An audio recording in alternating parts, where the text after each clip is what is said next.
Hey folks, Kilt-Man here. Kilt-Man sporting a bit of a pick and mix of tribal cultures. Mighty Mjolnir, Thor's hammer. The pride of Scotland. Gorgeous tartan, reflecting the heathers and the foliage of the changing seasons on the moorlands and the misty highlands. Beautiful, beautiful. And we have a Greek sword, a Greek Xiphos sword. This is the sword of Jason and the Argonauts.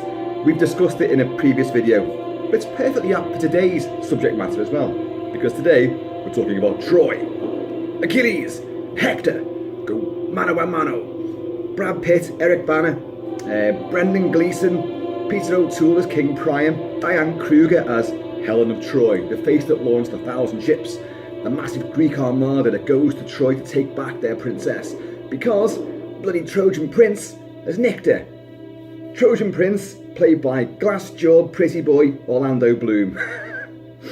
But of course, big bad Eric Bana as Hector will stand by his brother and protect him and lead his nation into all-out war with all the Greek tribes will come together, the Greek armies en masse. In mythology, of course, Troy, the Battle of Troy, the Siege of Troy lasted for 10 years. And then poor Odysseus, played here by Sean Bean, who miraculously doesn't die in this movie. The only film he's in, he doesn't die.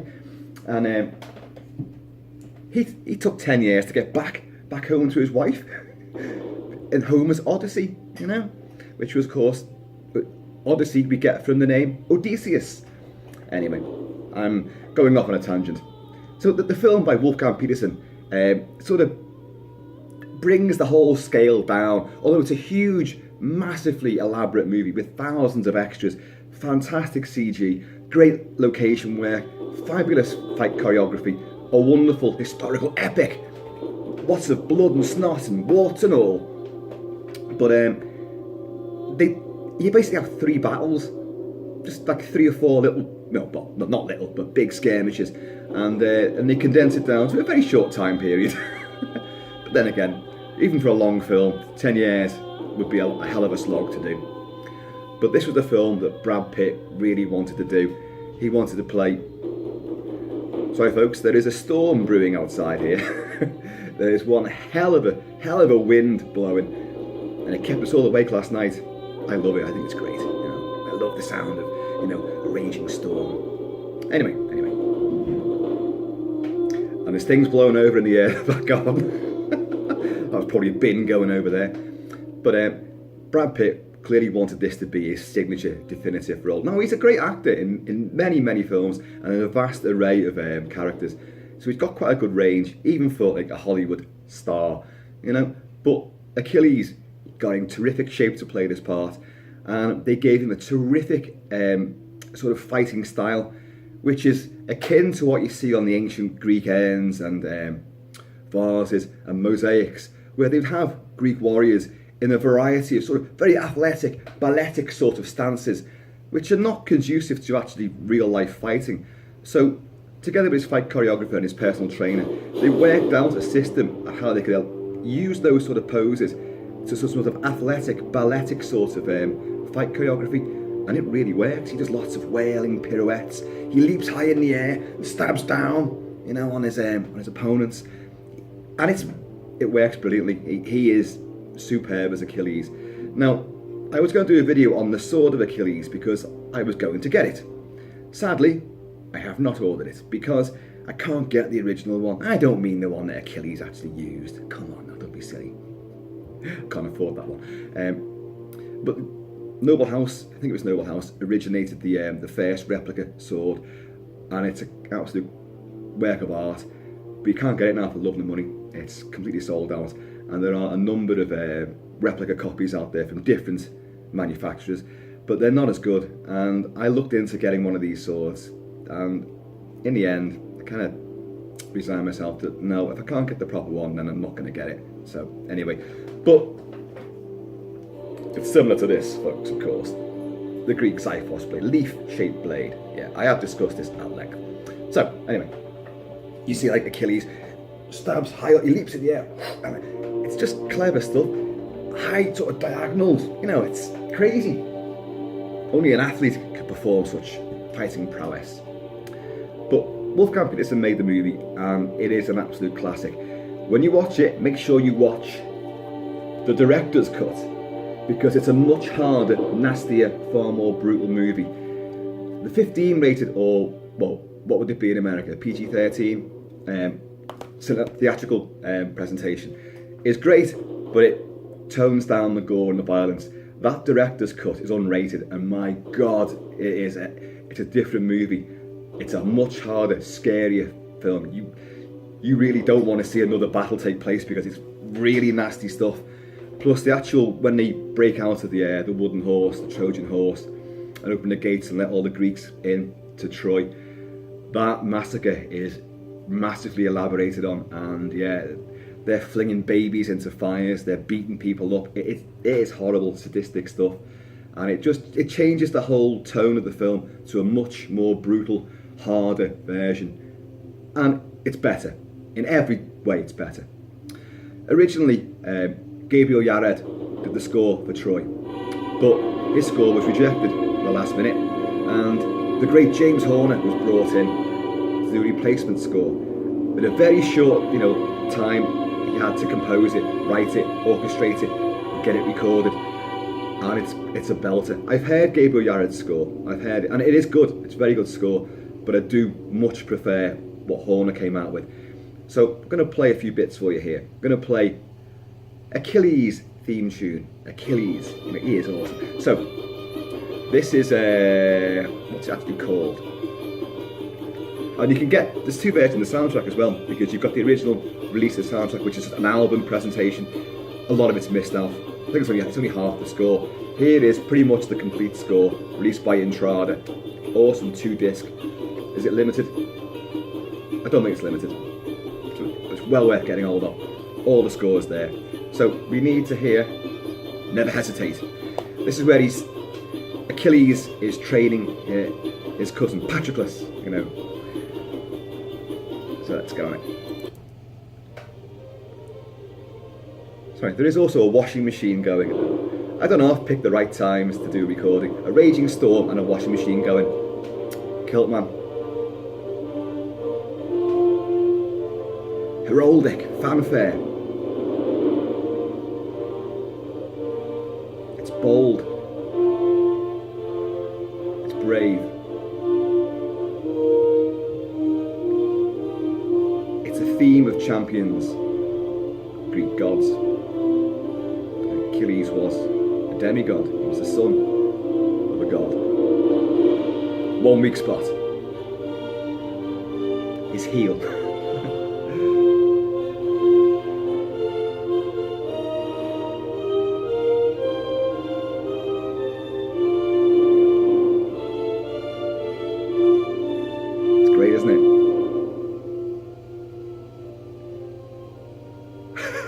Washing machine going. Oh God. Professional, if nothing else. Tea. Not whiskey. Yeah. So that's an introduction to Achilles' theme. When they lead the attack on Troy, Achilles and his Myrmidon, that's his elite fighting force. They're called Myrmidon. Myrmidon is actually, it means followers of a strong personality. So his men follow Achilles, who is a very strong personality. And in mythology, Zeus, Greek god Zeus, god of gods, creates the Myrmidon out of a nest of angry ants. And they become Achilles' elite squad of ultra warriors. But he leads the attack. The armada of over 1,000 ships spotted on the horizon from Troy. They begin to fortify their defences. But one ship, one galley, steams, well, it doesn't steam, not a steamboat, is it? It's rowed massively faster than any other ship out there. And it's Achilles, got to hit that beach first, got to make his name, make his mark in the Battle of Troy. So he leads his men, and it's like an ancient version of the D-Day landings. And the Trojans mount a huge defence. These guys come under attack, they form a shield wall, sort of like a Roman style testudo, shields in the front, shields on the top, spears and arrows are bouncing off, and then at the signal, They break open and they storm up the beach, and it's an absolutely classic moment, classic battle. And you will see Achilles in one of his most glorious fighting moments, taking on hundreds of Trojan warriors with such agility and speed. Let's get on it. This is an epic track. This is 10 minutes, this track. It's 10. It is 10 though. It's actually mixed quite quietly, this. I think.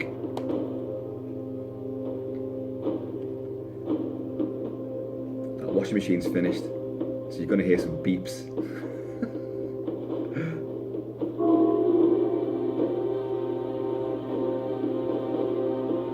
Ships are sighted on the horizon. Trojans are scurrying around to man the defences on the beach. Spikes all lined up on the dunes. Flaming arrows. That's the warning gong. The warning gong doesn't sound like that.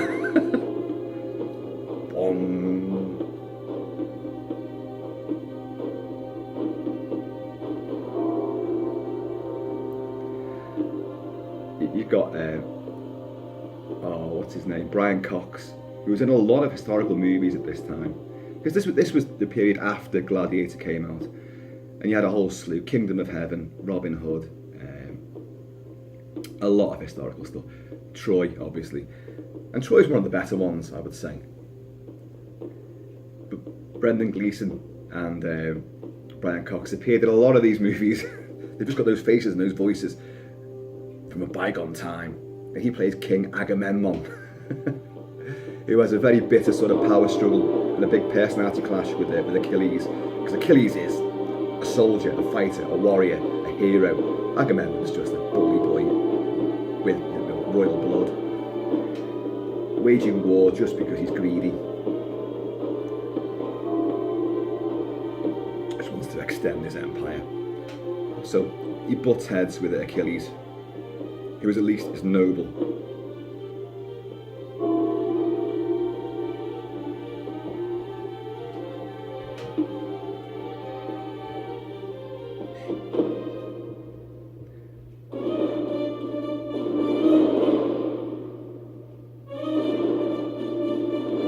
Horner so quickly came up with such a great theme for Achilles, and he incorporates it into this huge battle sequence.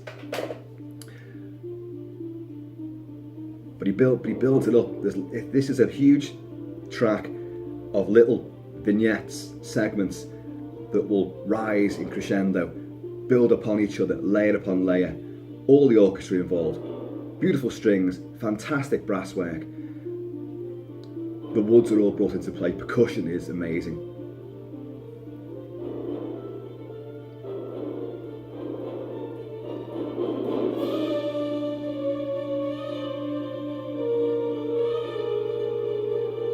So the men are pinned down on the beach. They're getting shot with flaming arrows as soon as they leap off the galley. Achilles has got to work out, keep his men together, stand fast. "We are lions," he says.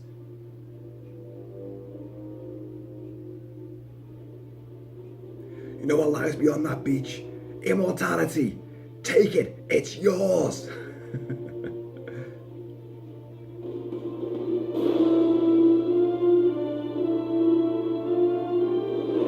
And the blood and snot. Limbs are hacked off, spear goes through someone's head. Flaming arrows in people's eyes. Faces hacked in half.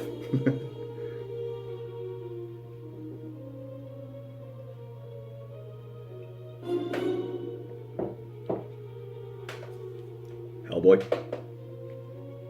making an appearance.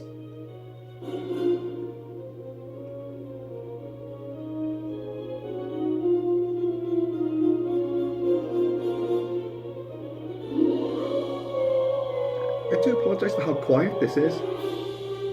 I didn't realise that I knew it was a quiet presentation. It's more subdued. I thought it'd be a bit more bombast. I can't get any more juice out of it though, I'm afraid. this a la system I'm using here.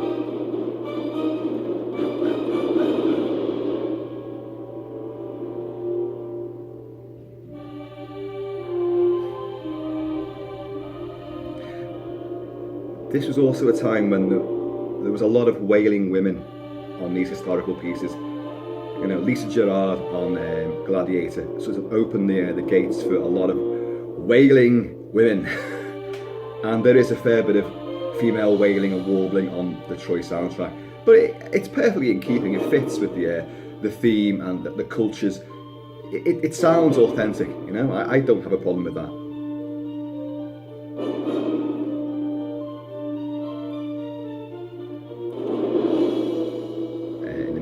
Ajax, the warlord Ajax, is arriving as well further down the beach. His men are storming ashore. Ajax is the big dude, played by the guy that played Sabretooth in X-Men, and the guy Tyler Mane, the guy that played Michael Myers in Rob Zombie's remakes of Halloween 1 and 2. Big fella, big sort of spiked hammer which he bashes into craniums.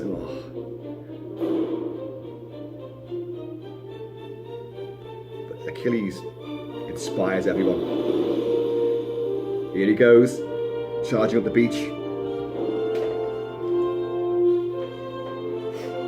Whirling round, spinning. Shield use.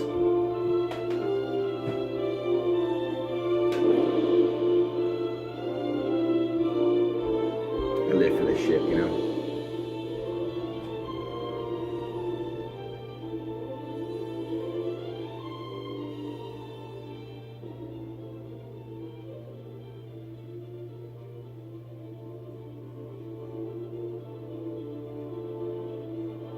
Wolfgang Petersen is a great director of these action sequences. The editing is snap-taut. The momentum is relentless. It's exhilarating, it's exciting, it makes you wince as well. You're thankful you don't fight in those sort of times as well. Up close and personal, you know, it's not a clean bullet hole. You're getting hacked up.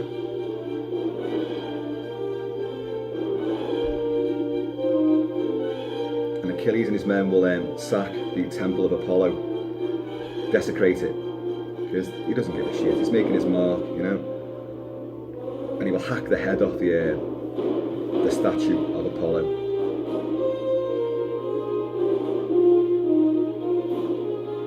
As Eric Bana and his Trojan cavalry come riding up, and in that great shot, he gets the spear. Ah!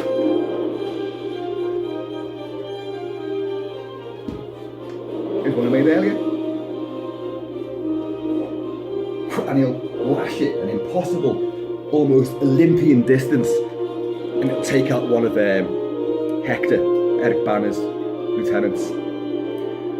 So Eric Bana will retaliate and throw a spear back, and Achilles beautifully just goes, it comes hailing towards him. Kilt-Man's going to stab himself in the eye now, and he just goes, just merely sidesteps and just shrugs it off. And then nonchalantly walks inside the temple to then ambush Hector and his men. Go home, Prince of Troy. Drink some wine, make love to your wife. We'll have our battle tomorrow.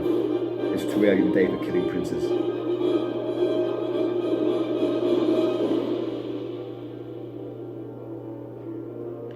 Crescendo after crescendo.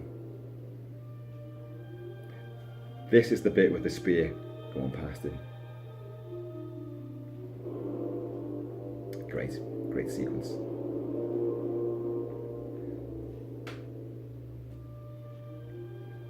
Trojan tea. Bit cold now, it's been sitting there for 10 years.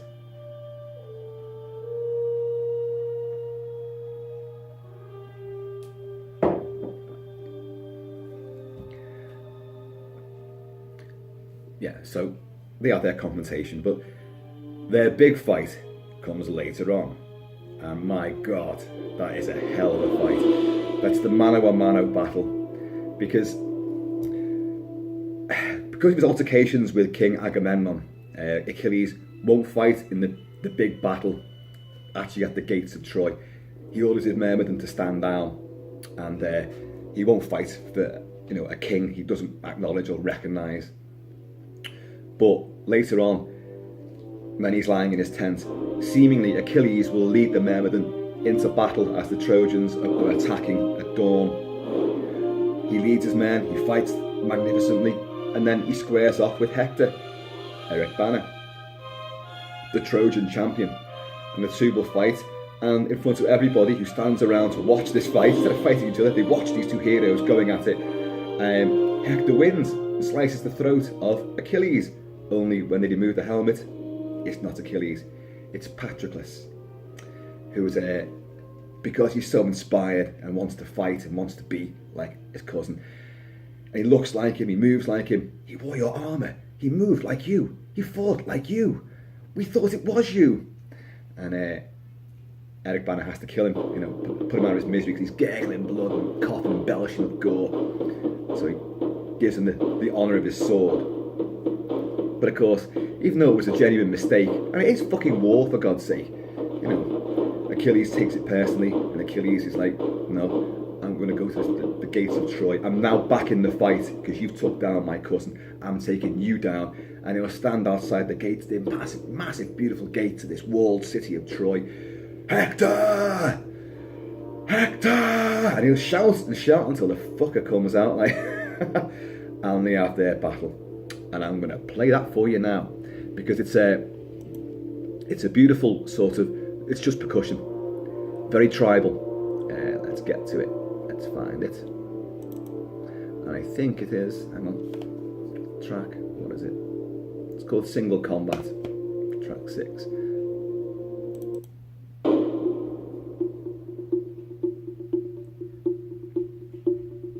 Two different types of fighting. They'll fight with spears and swords. It's a beautiful, incredibly tightly choreographed battle.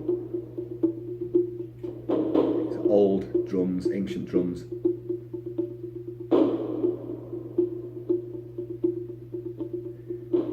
Gradually build up in momentum as Achilles will begin to realise that Hector isn't like anyone else he's fought.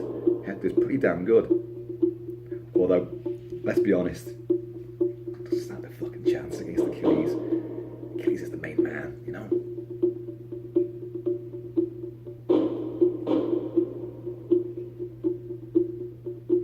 I know it's minimal, but I love it. I love this kind of stark. It's exhilarating, it makes your heart beat faster.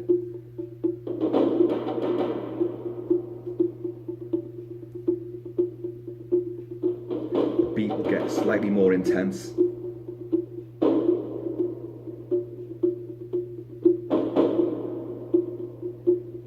Hector manages to slice through Achilles' leather armour, which no one's ever done, and Achilles will stand back. Whoa, shit. Now you die. I'm just playing with you.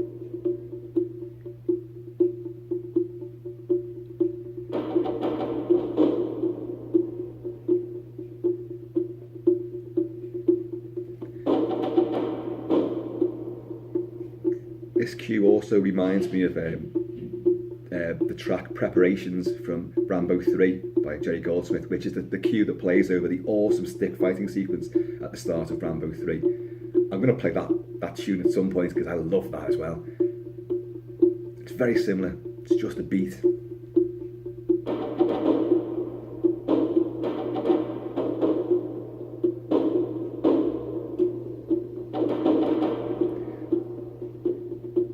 Hornet is punctuating some of these spins and clashes, steel against steel.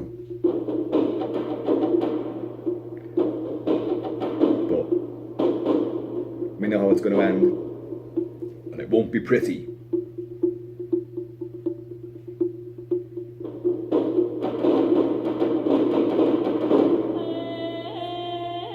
Wailing woman spells tragedy.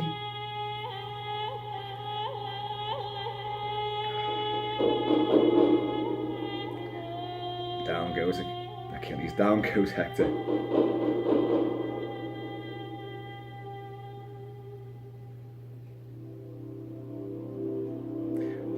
eyes tonight. He won't have ears or a tongue. He will wander the underworld, deaf, dumb and blind, and everyone will know, here is Hector, the fool who thought he killed Achilles. It's a great speech. And of course he will drag the body of Hector behind his chariot, ripping it up something chronic, and take it back to their headquarters, the Myrmidon headquarters. And Peter O'Toole, the great Peter O'Toole, who sadly does ham it up a little bit in this. The gods! Every time he says, I have to laugh every time he says the word gods, because he just goes, the gods! Gods! But in a great sequence, because Achilles keeps the body of Hector, and it's a taunt, it's terrible, he's desecrated the body. He's not allowing a funeral rite to take place, but King Priam, in disguise, will infiltrate the Greek base, Greek camp, find Achilles, and reveal who he is, and the two will have a marvellous heart-to-heart, and Achilles will realise, no, he was the best I've ever fought. He was a noble man. Please, take your son back and give him the proper funeral rites. How long do they last? In my country it's 12 days. Priam says it's 12 days here too. So he gives his word there'll be no battle, no fighting for 12 days. Because Agamemnon goes fucking ballistic. What? Who leads this army? Me or him?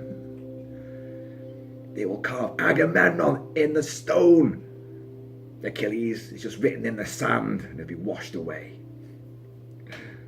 No. Achilles lives on.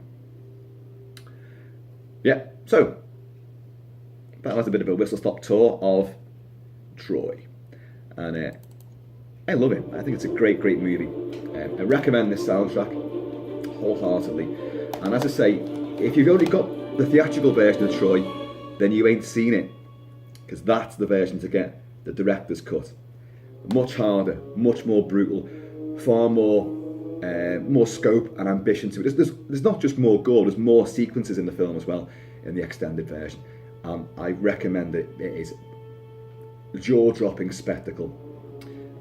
So, folks, the face that launched 1,000 bottles of whiskey, it's here. Folks, I'm going to see you all very soon. For now, watch out for Greeks bearing gifts. Don't fall for no Trojan horse. No. Anyway, I'm going to see you all